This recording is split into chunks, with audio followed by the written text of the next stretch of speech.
Salut, c'est Trado, je suis content de vous retrouver pour la mise à jour des zones d'accumulation rationnelle sur les grandes zones géographiques. Je vous rappelle que ce format s'adresse aux investisseurs de long terme dont l'horizon est à plusieurs années, voire l'âge de la retraite ou de la transmission. Il ne s'agit pas ici de trading, il s'agit de donner à ceux qui considèrent qu'il faut investir petit à petit, progressivement, des points d'entrée pour le faire. L'idée, c'est que si vous considérez qu'à terme, dans 1 an, dans 2 ans, dans 3 ans, on sera revenu sur les plus hauts et que les marchés sont faits pour inscrire de nouveaux records décennie après décennie, eh bien, ce format peut vous intéresser et on va commencer tout de suite par le SP500. Si vous voulez investir progressivement dans les 500 plus grandes entreprises américaines cotées avec des trackers ETF par exemple, eh bien vous pouvez éventuellement considérer que nous sommes sur une zone d'accumulation rationnelle. Alors cette zone d'accumulation rationnelle correspond à un support hebdomadaire et également un support journalier. Alors pour bien comprendre ça, je vais vous mettre les données hebdomadaires. Chaque bougie correspond à une semaine de cotation et vous pouvez voir qu'on est sur une zone ici, les 42-40, 40-35 sont une zone d'accumulation rationnelle. Si on devait casser cette zone, eh bien on irait chercher une autre zone d'accumulation rationnelle qui est le support hebdomadaire des 37-20, 39-60. Vous voyez, ce sont autant de zones de congestion ici qui ont ralenti la progression à la hausse et qui maintenant pourraient bien ralentir la progression à la baisse comme cela s'est produit déjà lors de la précédente attaque baissière et nous sommes au même niveau. Alors la zone des 3800 est particulièrement intéressante parce que ça correspondrait à un retracement de 38,2% qui est un niveau de retracement souvent choisi par les investisseurs connaisseurs pour rentrer. L'idée, c'est que on a cassé les 23,6% de Fibonacci, qui est une zone importante de support. On le voit, 3 semaines de suite, on a préservé ce niveau avant finalement de le casser il y a 2 semaines. Et maintenant, on ne fait qu'accentuer cette baisse. Ce qui m'amène à penser qu'un retour sur les 38,2% serait particulièrement intéressant.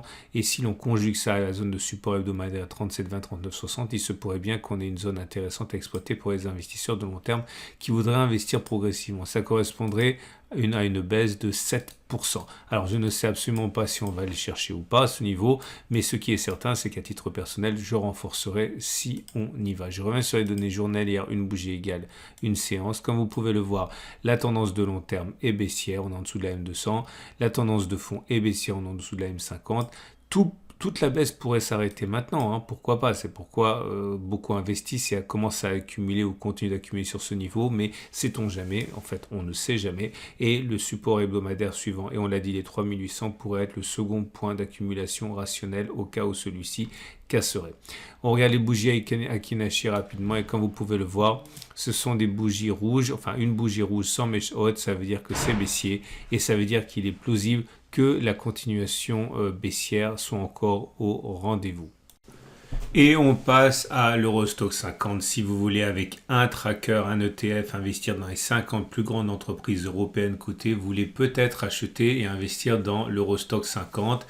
Je vous montre ici un graphe en données mensuelles. Le plus important, c'est de remarquer qu'on avait une zone rouge ici qui était résistance, magnifique résistance, qui a fait son office pendant des années, avant finalement d'être cassée lors de la rémission post-Covid.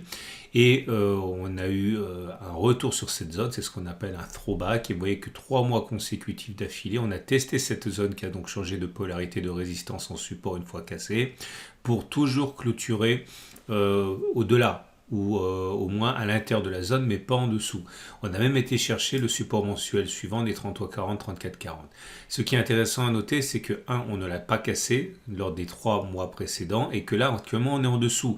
Mais on n'est pas à la fin du mois. Donc pour l'instant, il peut très bien se produire exactement ce qui s'est produit il y a 2 mois, c'est-à-dire un enfoncement pendant le mois, mais une clôture à l'intérieur à la fin du mois. En tout cas, c'est une zone qui est intéressante. En données hebdomadaires, c'est la même chose. On ne voit rien de différent. Je reviens sur mes données journalières plutôt. Et vous voyez cette zone ici d'attaque correspond à la mèche qu'on a vue sur la bougie, qui n'était donc pas une cassure véritable du support mensuel. Et nous sommes actuellement là.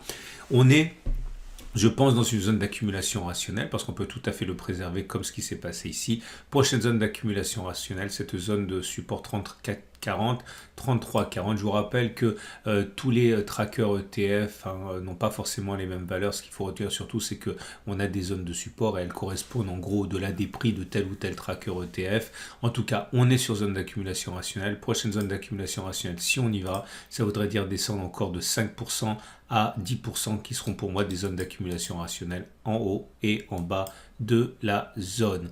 Avant d'aller plus haut, plus loin, on regarde la tendance de long terme qui est baissière en dessous de la M200, en dessous de la M50, la tendance de fond est baissière aussi. Et les bougies Aiki-Nashi ne laissent pas augurer d'une semaine agréable. C'est une bougie baissière, bougie rouge sans méchante, vous retrouverez.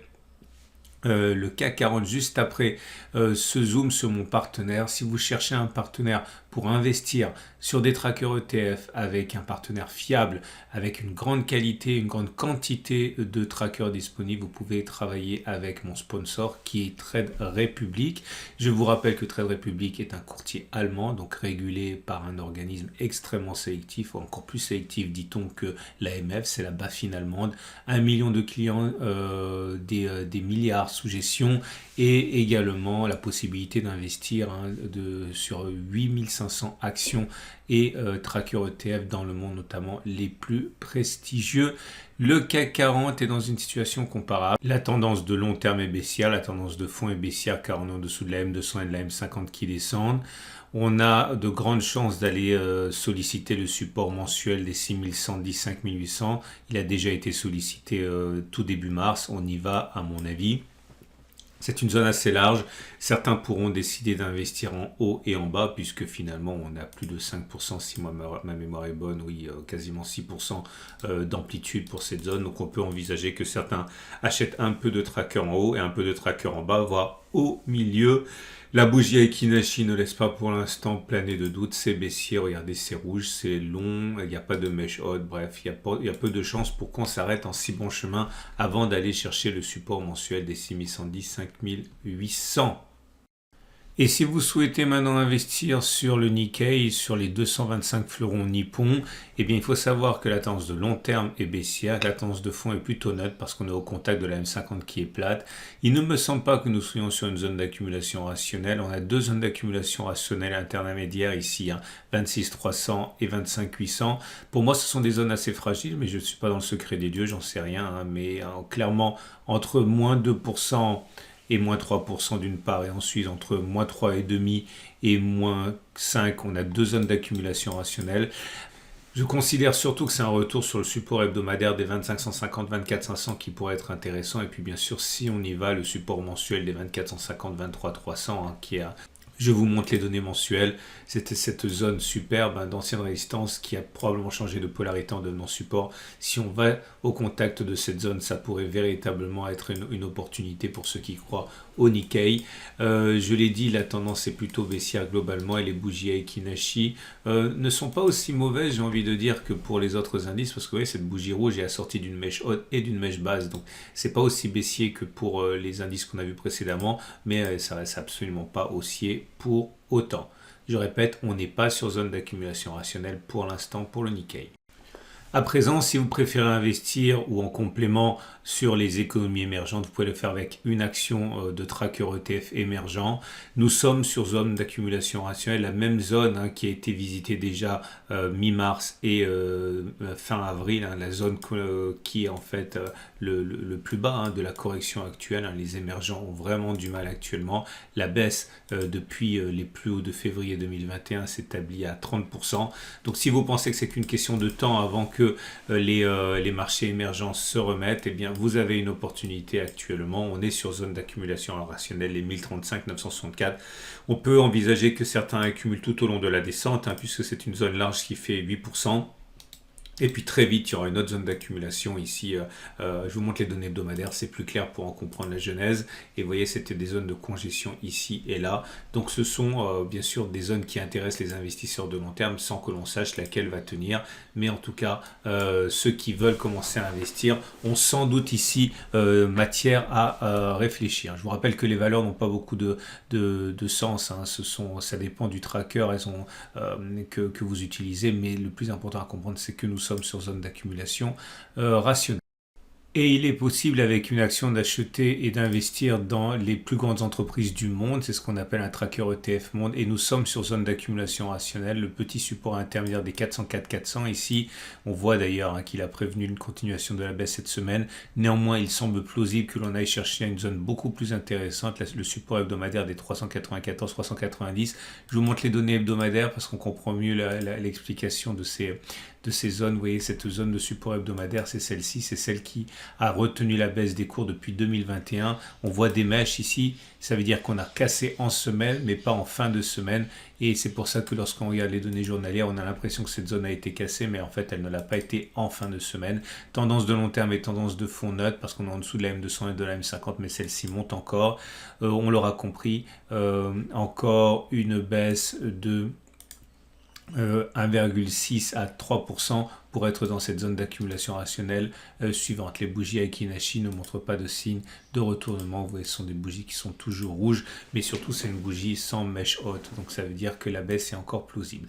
Voilà, c'en est terminé pour ce format. Je vous rappelle que ce format est mis à jour tous les semaines, tout le samedi, donc vous pouvez vous abonner à ma chaîne YouTube pour ne pas louper les mises à jour. Ensuite, si vous allez sur l'onglet communauté de cette même chaîne YouTube qui est la mienne, eh bien, je vous dis en temps réel lorsque nous sommes sur une zone d'accumulation rationnelle comme ça, vous pouvez avoir une idée du timing qui vous intéresse. Vous avez, alors je ne les vois pas toutes, mais si jamais je le vois, je le mets sur l'onglet communauté de la chaîne YouTube. Vous avez la possibilité, encore une fois, de travailler avec le courtier que je recommande pour ce genre d'investissement. Vous avez un lien en dessous de la vidéo, c'est un sponsor. Et dernière chose, vous pouvez évidemment liker cette vidéo, ça me fait toujours plaisir. Et je vous dis à samedi prochain pour la mise à jour.